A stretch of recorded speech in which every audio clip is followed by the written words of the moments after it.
Audiobooks for Everyone presents The Wonderful Wizard of Oz by L. Frank Baum. Chapter 9. The Queen of the Field Mice. We cannot be far from the road of yellow brick, now, remarked the Scarecrow, as he stood beside the girl, for we have come nearly as far as the river carried us away.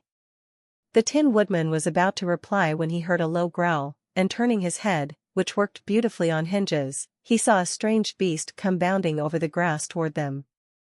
It was, indeed, a great yellow wildcat, and the woodman thought it must be chasing something, for its ears were lying close to its head and its mouth was wide open, showing 2 rows of ugly teeth, while its red eyes glowed like balls of fire.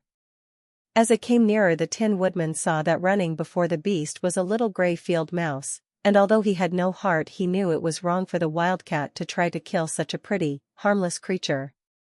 So the woodman raised his axe, and as the wildcat ran by he gave it a quick blow that cut the beast's head clean off from its body, and it rolled over at his feet in 2 pieces. The field mouse, now that it was freed from its enemy, stopped short, and coming slowly up to the woodman it said, in a squeaky little voice, "Oh, thank you. Thank you ever so much for saving my life." "Don't speak of it, I beg of you," replied the woodman. "I have no heart, you know, so I am careful to help all those who may need a friend, even if it happens to be only a mouse." "Only a mouse," cried the little animal, indignantly. "Why, I am a queen, the queen of all the field mice." "Oh, indeed," said the woodman, making a bow.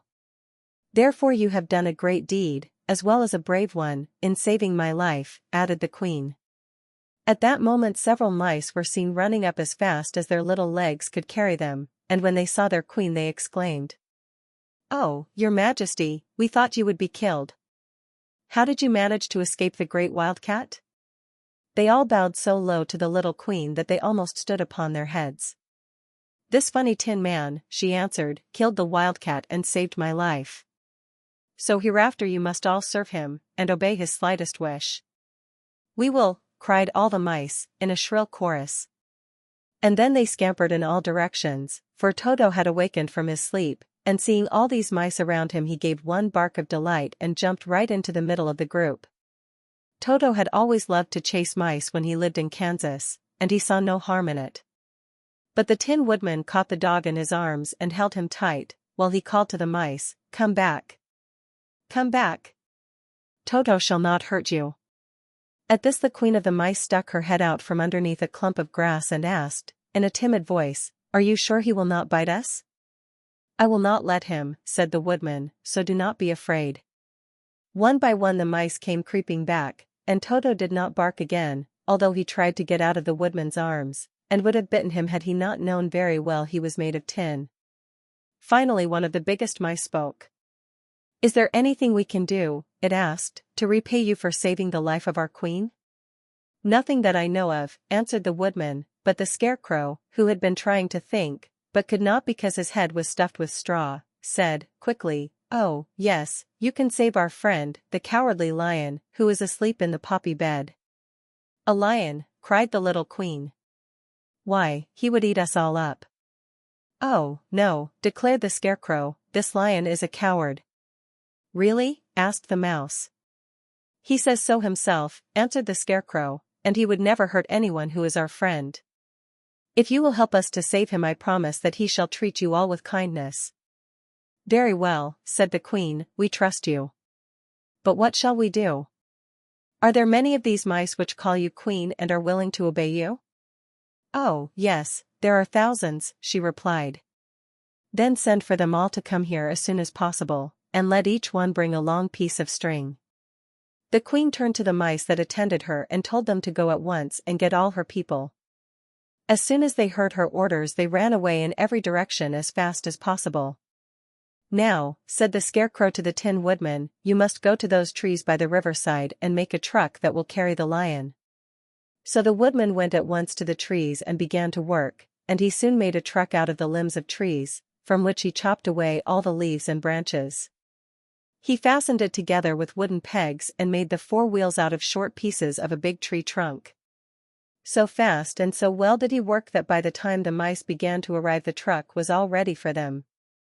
They came from all directions, and there were thousands of them, big mice and little mice and middle-sized mice, and each one brought a piece of string in his mouth. It was about this time that Dorothy woke from her long sleep and opened her eyes.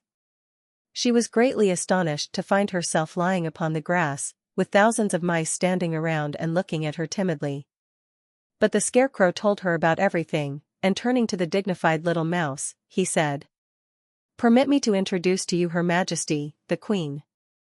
Dorothy nodded gravely and the Queen made a curtsy, after which she became quite friendly with the little girl. The Scarecrow and the Woodman now began to fasten the mice to the truck, using the strings they had brought. One end of a string was tied around the neck of each mouse and the other end to the truck. Of course the truck was 1,000 times bigger than any of the mice who were to draw it, but when all the mice had been harnessed, they were able to pull it quite easily. Even the Scarecrow and the Tin Woodman could sit on it, and were drawn swiftly by their queer little horses to the place where the lion lay asleep. After a great deal of hard work, for the lion was heavy, they managed to get him up on the truck. Then the Queen hurriedly gave her people the order to start, for she feared if the mice stayed among the poppies too long they also would fall asleep. At first the little creatures, many though they were, could hardly stir the heavily loaded truck, but the Woodman and the Scarecrow both pushed from behind, and they got along better. Soon they rolled the lion out of the poppy bed to the green fields, where he could breathe the sweet, fresh air again, instead of the poisonous scent of the flowers. Dorothy came to meet them and thanked the little mice warmly for saving her companion from death. She had grown so fond of the big lion she was glad he had been rescued. Then the mice were unharnessed from the truck and scampered away through the grass to their homes. The Queen of the Mice was the last to leave.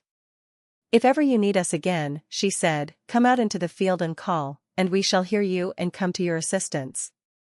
"Goodbye." "Goodbye," they all answered, and away the Queen ran, while Dorothy held Toto tightly lest he should run after her and frighten her. After this they sat down beside the lion until he should awaken, and the Scarecrow brought Dorothy some fruit from a tree nearby, which she ate for her dinner.